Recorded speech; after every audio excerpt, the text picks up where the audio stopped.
is apparent.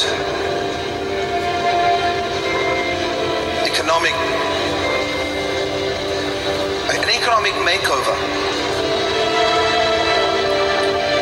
And hands who have dug into the coffers and into the treasure chests of deception, their hands taken out, so that my people who conduct their affairs with justice will be blessed, signifying the opening of a door that has been locked for such a time as this.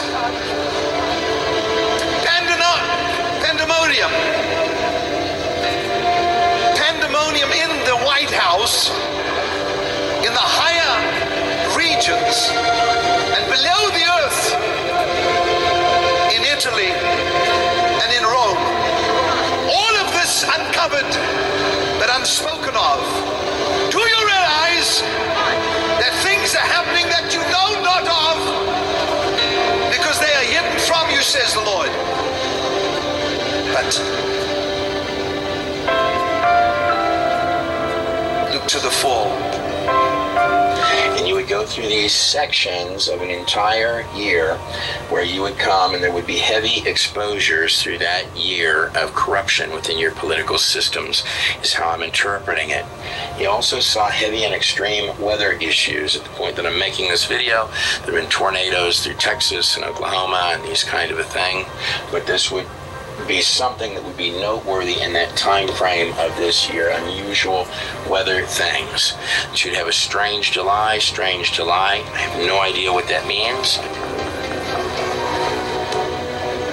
The auto industry of this nation shall rise, and they shall disappoint the expectations of the East. And they shall say, what do they have? Why does America still prosper? Princes of darkness and demonic powers are raging for these two extremely wicked terror organizations to be pierced with the sword of the Lord. Summer, take it.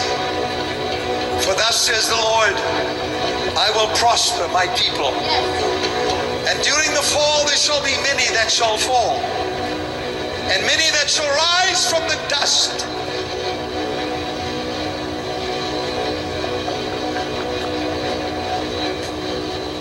The earth is standing prepared.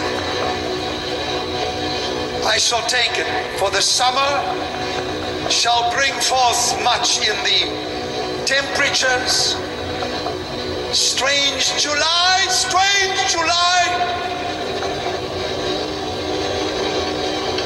hypnotic November, and oh Christmas, where winter shall say, and me, I will make them happy. For God says, I have chosen each season to manifest something. My will shall be done. And it shall come to pass that I shall bring sign after sign. And in the fall, that which comes down is that which was able to be shaken. And I will build and release the resources.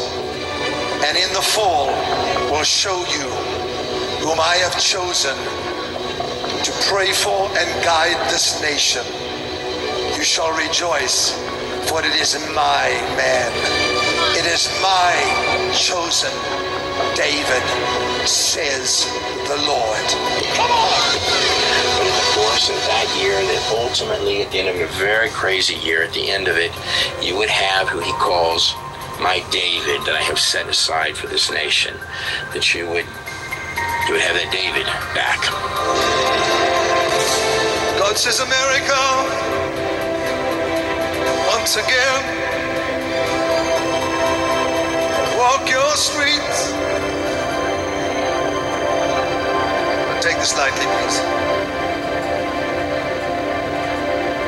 Take the lion nations. they will roar. Africa will not be stopped. It shall be like a roaring lion. It shall be after the prey, being the power of darkness that has brought them to poverty, violence. Europe, Asia, and Africa shall join forces in a movement that shall bring salvation to many millions of lives. China will endeavor to try and come and rise up against this land and against Israel, the pact that they wish to make with Iran. But there shall be betrayal from Russia that shall make them angry. They shall withdraw. For there shall be another time and a time and a half a time and again a time that shall be given to the saints of the Most High God. The judgment shall be made from the supreme justice in favor of the saints of the Most High God.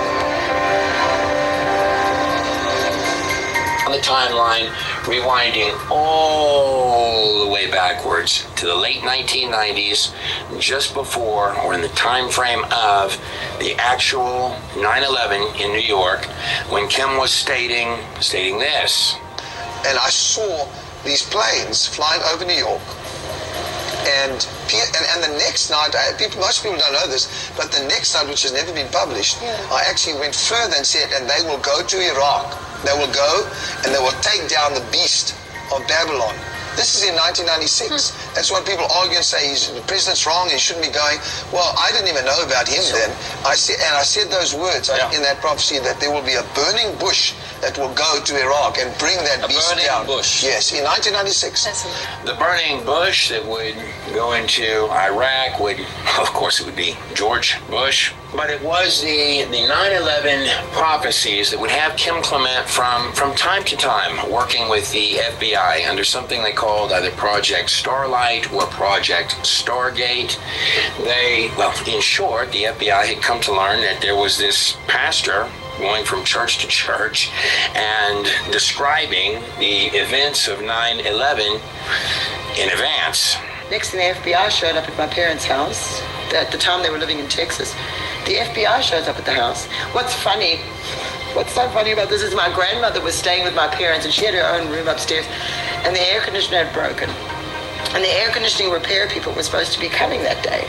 And so the FBI agent, the FBI shows up and they want to search the house. So my parents said, sure, of course you can search. Did you meet them? No, I wasn't there. I wasn't there. I don't know where I was, but I wasn't there. So I wasn't home. But anyway, my grandmother's upstairs. FBI agent walks in because they're searching everywhere. And she goes, oh, look up there.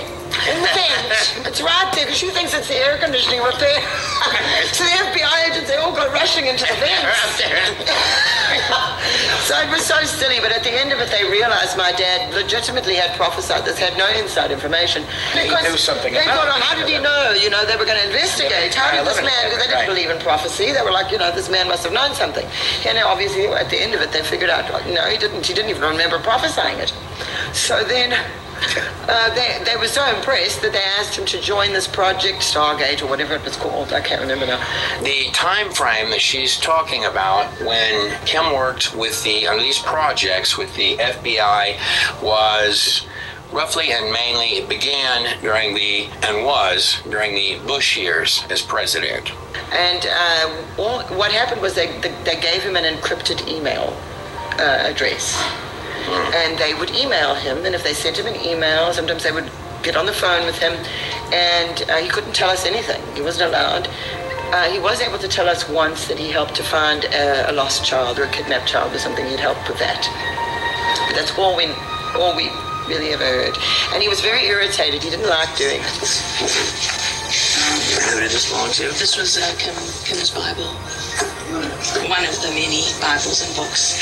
So it's really beautiful. He loved this kind of thing. So it's got some illustrations in it, and it's like kind of looks like ancient manuscripts, you know.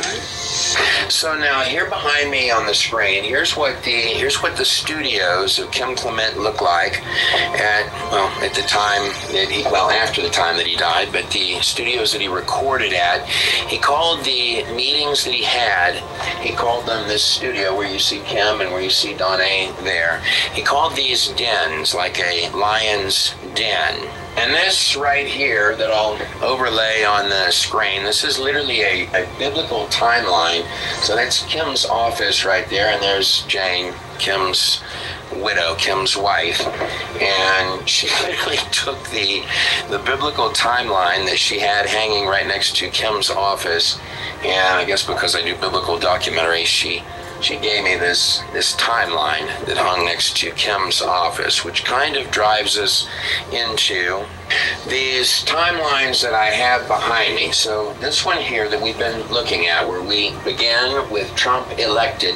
By the way, the odds against Trump on the morning of the 2016 election, when I woke up that morning, they were reporting those odds against Trump at 90% that he would lose to Hillary Clinton. In fact, they were laughing that he had even run. In fact, at the point that Kim Clement was giving all of these prophecies, it would have also been laughable to prophesy. People did laugh at him for prophesying that Donald Trump would ever run, much less win, as president, yet that's what happened.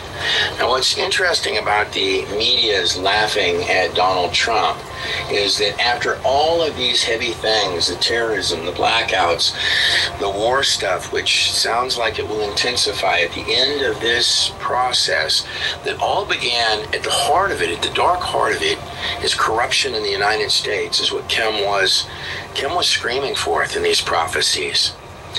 But at the end of all of that, this term that Trump is famously coined, fake news, well, in the end of all of this, according to Kim's prophecies, not only will they not be laughing anymore, but the fake news will become real news again. In fact, all of your marketplace will become real again.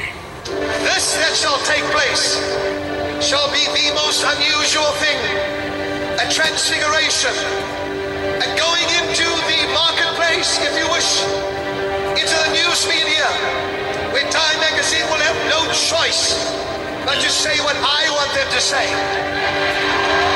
Newsweek, what I want to say. The View, what I want to say. Trump shall become a trumpet. Now, these changes that you see in the media and the marketplace and this prosper that comes to the hands of America, it's not actually because of Donald Trump. It's because, and I want to be very clear about that, he is sort of the public figure for thousands, hundreds of thousands, millions of people that have been fighting and praying, and all sorts of people whose faces that we don't see. But it's a change. The reason why there's prosper and a change in your medias and your marketplace is because there's a change in the hearts of the people when they actually see the darkness that was just behind the veil that they had let in unknowingly. America will release the strong grip of secular humanism, the power of controlling organized religion. They will say, how can we abandon the 10 Commandments? These were the laws that God gave to protect us. Groups shall be raised up that once protested and said, away with the 10 Commandments, away with Christ's words in the schools. God says a movement shall be raised up by these and they shall win.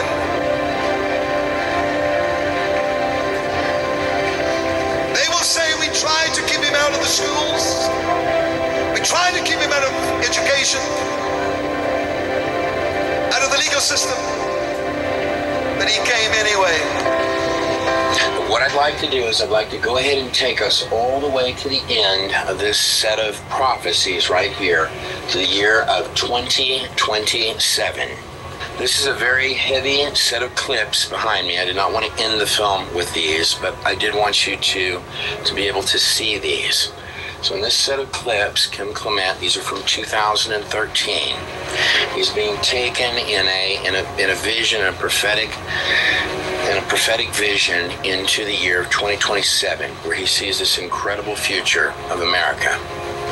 And then as he's coming back to the year, and he's looking at that year of 2027. So by the time you get to the year of 2027, you will have been through all the dark parts, and you've got an incredible future ahead, according to these prophecies. But as he comes back to the year of 2013, he says, Lord, where will I be? And he and his wife Jane, they have 5 children, and they adopted 5 other special needs children.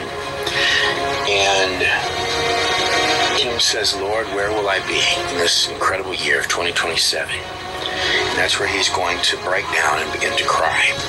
There's a lot of other personal reasons that Kim knew when he was going to go. Let me put that another way.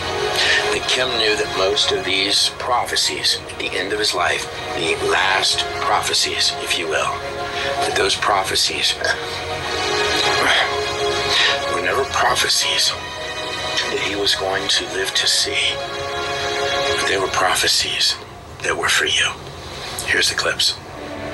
I'm in the spirit, and very seldom this happens to me, but at least I have my composure. This is important. Now, Lord, I'm back in the year 2013. This is 2027. Where will I be? The children that you've given to us to look after, and the many thousands and tens of thousands that we will reach.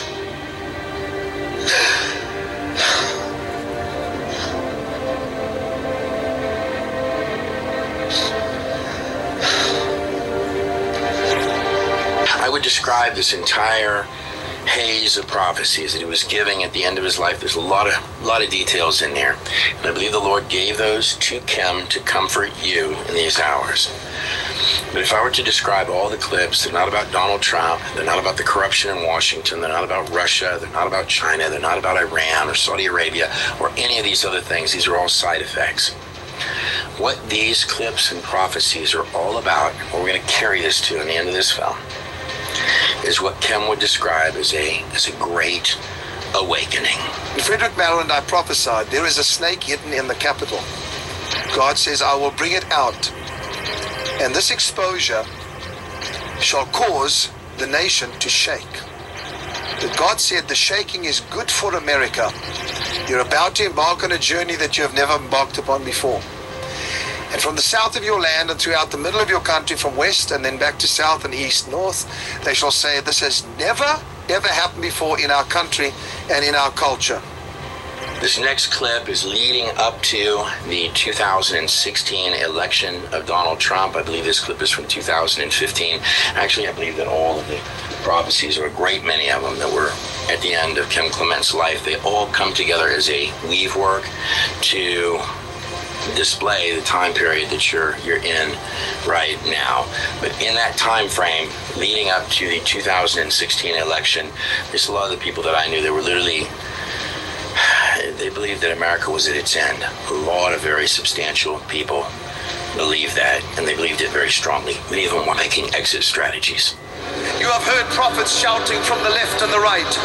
We have on good information that America shall collapse and it shall be wiped out. God said, not while I'm alive, and I happen not to be dying very soon.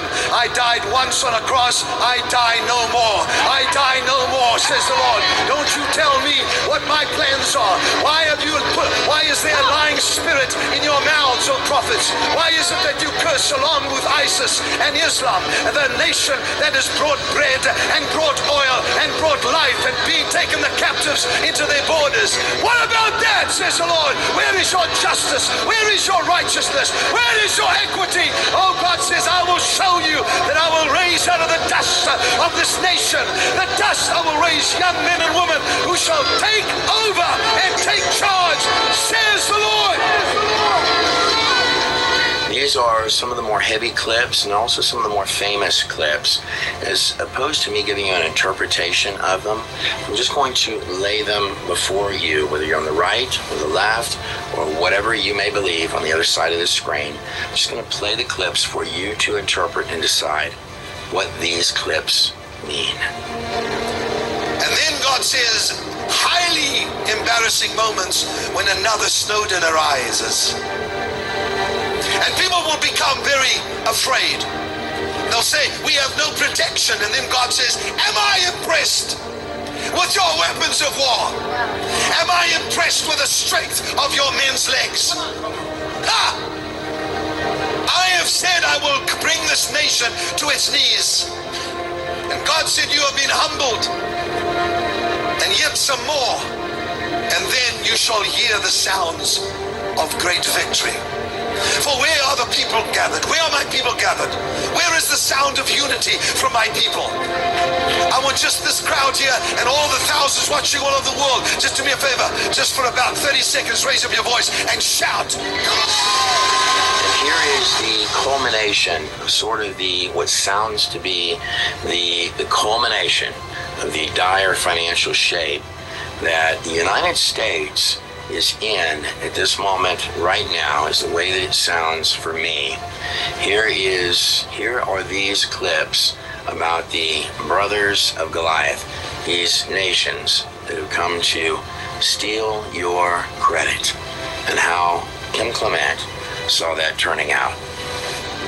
Now hear me please. The giant of death, the giants that have come, the brothers of Goliath, stand in glee watching America. We will cripple you. You will lose your credit. But God said, watch. I said 20,000. Look not to Wall Street, however, observe. And they shall say, what is your plan for this giant? And he will take a simple stone, remember the name, and he will hold it up and they will laugh at him.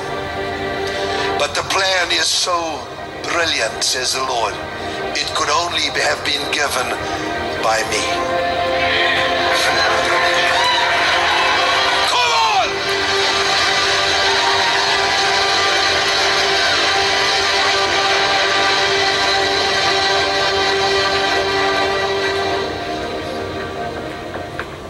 I'm Trey Smith. I'd like to thank you for watching this film. This film is dedicated to the life and memory of Kim, the prophet, Kim Clement. This was a targeted tumor. The tumor grew in exactly this spot right here, which is where the Broca's region of the brain is, and also the part that controls the right side of your body. He could then not play the piano anymore, he could not walk, and he could not speak. The ministry of Kim Clement was and is called House of Destiny, or House of Destiny Network, found at houseofdestiny.com.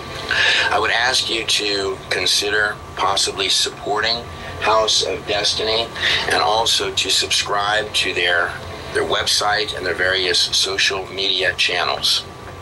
That is an attack. That is a targeted attack, and I don't know who to look at for that. I don't know who to blame. I don't know if it's just the devil did it. Did some CIA operative do it? Was it the FBI? Who did this to him? Okay. Because he was seeing too much. He saw bricks. Again, I would like to thank you for watching this film. I'm Trey Smith. This film is dedicated to the life and memory of Kim Clement. I believe it would only be appropriate, being that the film is titled The Last Prophecy, to quite literally play the final broadcast that Kim Clement ever did. He did a very short amount of prophecy in that final broadcast. I think that was by the Lord's design. I'd like you to notice that within the course of the prophecy he gave us, not only for the United States and for the future, but in that prophecy, if you listen carefully, he actually prophesied that this clip that I'm about to play would in fact be. He prophesied within the prophecy that it would be his final public prophecy. Without further ado, here's one of my favorite prophecies that were given by Kim Clement. The last prophecy, public prophecy of the prophet Kim Clement. Before we get to the 6-7 minutes of rejoicing, and I want you to do that because the Lord told me to do that. I mentioned that many churches today are crucified between two thieves. An erroneous false religious system with man-made laws and secular humanism. And you know what secular humanism is. We are in the beginning stages of a reformation. Now people have, as I said, have laughed at me about this. And a recovery. And I'm talking about in the church. For what purpose? Apostolic Christianity. To recover apostolic Christianity, we need to return to the basics. The foundations of the first century church. And I want to say something. Somehow the church has skipped the simple. The simple. In search of the sensational. And when I say sensational, I'm referring to the dynamics of spiritual revival and renewal. The fire of God, the signs, the wonders, the miracles. These are very important. But for our desire to have this so much, we have missed the foundations of basic Christian living. No structure, listen to me, no structure can excel the strength of its grounding. It cannot excel the strength of its foundation. Without revelation, the people perish. Without progressive revelation, the people para, which means to go backwards. I'm not about to go backwards. I'm only about to go forward. How many of you ready for that?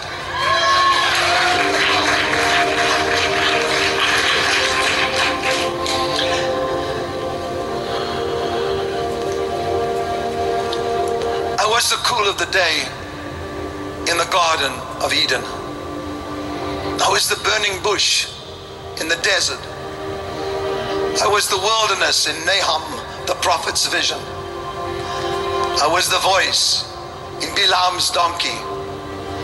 I was the still small voice to Elijah. I am the revelation of Jesus. I am, not me, I'm speaking about that revelation.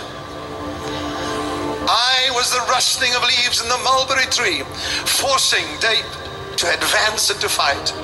I was the revelation when I wrote on the wall, Eli, Eli, lama sabachthani. When he wrote, Mene, Mene, your years are numbered, your days are time, they're over. I was the sword of Gideon and the Lord, the star that guided the wise men, the angel at Abraham's tent, the cleft in the rock. I was the revelation, and I am the revelation. The fire in the cloud at Sinai and the tongue of fire on the day of Pentecost. I am that I am. I am the revelation of Jesus Christ. I tell you the story of love. I tell you the story of sorrow. I tell you the story that saves some and the story that destroys other. I am the revelation of Jesus Christ. I'm close to the marriage altar, and when the grave opens, I stand nearby. I call the wanderer. I rescue souls from the deep. I open the lips of lovers, and through me the dead whisper to the living.